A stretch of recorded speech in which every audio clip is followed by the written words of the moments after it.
My name is Revanti Rathia and my topic is hydrogenation of aromatic ring. सबसे पहले देखते हैं hydrogenation क्या होता है। हाइड्रोजनेशन एक प्रोसेस होती है जिसमें सैचुरेटेड हाइड्रोकार्बन अनसैचुरेटेड हाइड्रोकार्बन में कन्वर्ट हो जाता है। फॉर एग्जांपल इथीन कन्वर्ट हो जाता है एथेन में। निकल कैटलिस्ट की प्रेजेंस में हाइड्रोजनेशन होने से इथीन फॉर्म होता है।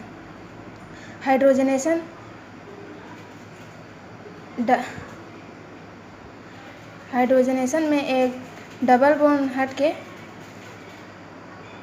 हाइड्रोजन का जुड़ना ही हाइड्रोजनेशन कहलाता है। ये इथीन का स्ट्रक्चर है।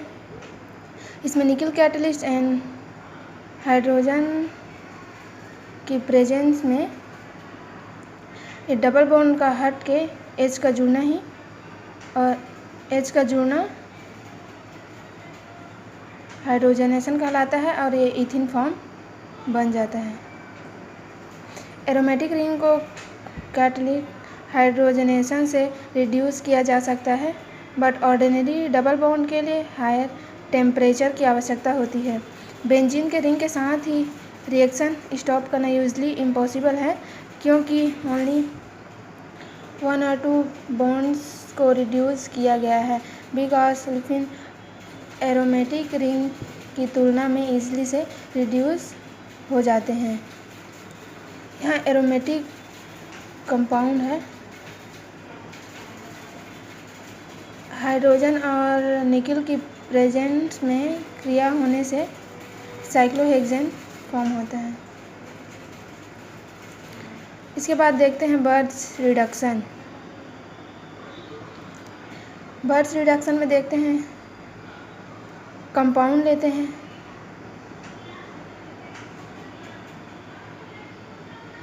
एक कंपाउंड लेते हैं,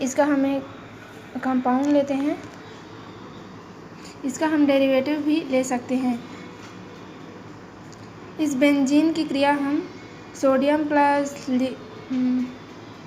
लिक्विड अमोनियम प्लस अल्कोहल से कराते हैं तो 1,4 साइक्लोहेक्साडाइन प्राप्त होता है।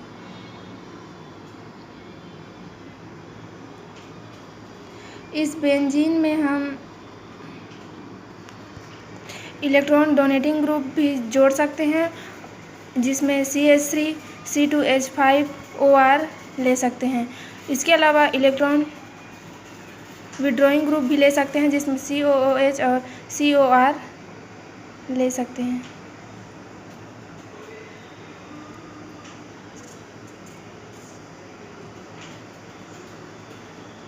यहाँ पे बेंजीन की क्रिया sodium plus liquid ammonia plus OH के साथ कराते हैं तो 1,4 साइक्लोहेक्साडाइन मिलता है। इसी को बर्च रिडक्शन कहा जाता है। इसके पश्चात मैकेनिज्म देखते हैं। मैकेनिज्म में अमोनिया प्लस सोडियम की क्रिया कराते हैं तो NH3.E- प्लस Na+ में टूटता है। NH3.E- एक सॉल्वेटेड इलेक्ट्रॉन है।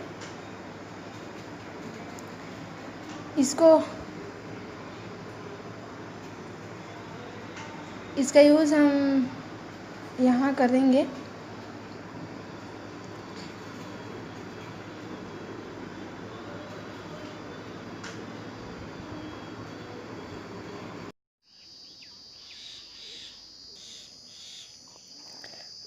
अब इसका मैकेनिज्म देखते हैं, जिसमें अमोनिया प्लस सोडियम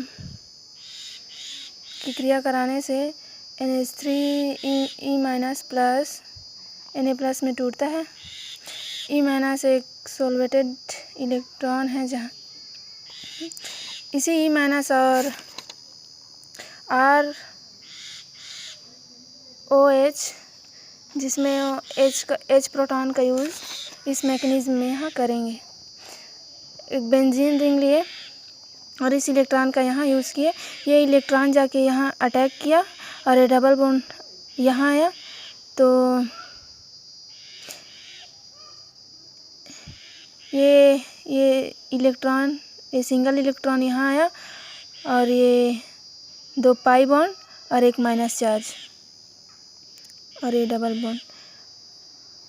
फिर उसके पश्चात ये पाई बॉन्ड यहाँ अटैक करेगा और ये डबल बॉन्ड यहाँ अटैक करेगा। तो इसका स्ट्रक्चर ऐसे बनेगा, ये सिंगल इलेक्ट्रॉन यहाँ जाएगा और ये डबल बॉन्ड हो जाएगा और यहाँ पे 2 पाई इलेक्ट्रॉन और माइनस चार्ज। फिर ये पाई इलेक्ट्रॉन यहाँ अटैक करेगा और ये डबल बॉन्ड यहाँ जाएगा। तो इसका स्ट्रक्चर ये बनेगा। तो इसका ये रेजोनेंस स्ट्रक्चर है। चूँकि इसकी स्टेबिलिटी सबसे ज़्यादा होती है तो इसकी आगे प्रोसेस, उसके पश्चात ROH जिसमें H प्रोटॉन यहाँ जाके अटैक करेगा। तो इसका स्ट्रक्चर ऐसे प्राप्त होगा, जिसमें ये डबल बॉन्ड और यहाँ का ये सिंगल इलेक्ट्रॉन और ये H जाके यहाँ अटैक किया, एक H पहले का ही है और ये जाके अटैक किया वो H। तो इसका स्ट्रक्चर, इसके पश्चात अल्टरनेट इलेक्ट्रॉन, ये इलेक्ट्रॉन और ये प्रोटॉन जाके अटैक करेगा। तो ये इलेक्ट्रॉन जाके यहाँ अटैक किया तो स्ट्रक्चर ऐसे प्राप्त होगा, ये 2 पाई बॉन्ड और एक माइनस चार्ज और ये सेम वैसे। फिर उसके पश्चात ROH, ये H जाके यहाँ अटैक करेगा। तो इसका स्ट्रक्चर ऐसे प्राप्त होगा।